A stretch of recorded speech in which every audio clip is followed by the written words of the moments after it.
लोक मत का देत नाहीत मनसेला? आपण विसरताय 2009 विसरताय, आपण 2012 विसरताय. 2009 ला महाराष्ट्र नवनिर्माण सेनेचे किती आमदार निवडून आले, 2012 ला महापालिकांमध्ये किती नगरसेवक निवडून आले. त्यामुळे लोक मतं देत नाहीत हा विषय अतिशय चुकीचा आहे. लोकांनी अनेकदा मतं दिलेली आहेत, पण नंतरच्या काळात काही गोष्टी घडल्या त्यामुळे मनसेचा ग्राफ खाली आला हे वास्तवत आहे. पण या निवडणुकांमध्ये आता ज्या पद्धतीने शिवसेना उद्धव बाळासाहेब ठाकरे आणि महाराष्ट्र नवनिर्माण सेना एकत्र येऊन या निवडणुका लढतायत, तर त्याचे जे परिणाम असतील आणि ज्या गोष्टी जे आकडे येतील ते उद्या दिसतीलच. पण मला सगळ्यात महत्वाचा विषय सांगायचा, एक मला फक्त उत्तर देऊ द्या. अरुण सावंतजी म्हटले की राजसाहेब आपल्या भूमिकांवर ठाम राहत नाहीत. कुठल्या भूमिकांवर ठाम राहत नाही मला सांगता जरा?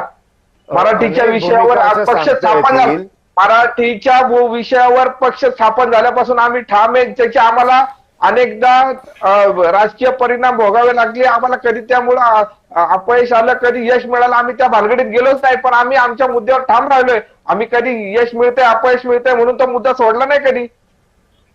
अहो, टोलचा मुद्दा तुम्ही घेता, सोडून देता. काय सोडला मुद्दा? तुम्ही नरेंद्र मोदीजी यांना सपोर्ट करता, नंतर माघार घेता, नंतर तुम्ही अजून कोणाला तरी मदत करता, माघार घेता.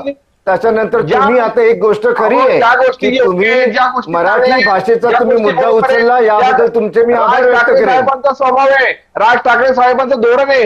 ज्या गोष्टी चांगल्या आहेत, ज्या गोष्टी योग्य आहेत,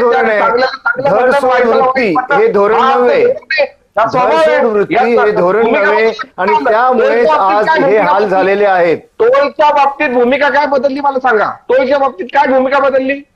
टोल मध्ये मोठा झोल केला तुम्ही, हीच भूमिका तुमची ना. आम्ही झोल केला, सरकार चालवतोय तुम्ही आणि झोल आम्ही केला. अख्खी मुंबई ओळखते, अख्खी मुंबई ओळखते तुम्हाला. तुम्ही कशाला परत आम्हाला विचारता आणि आमच्या तोंडूचे वटून घेता?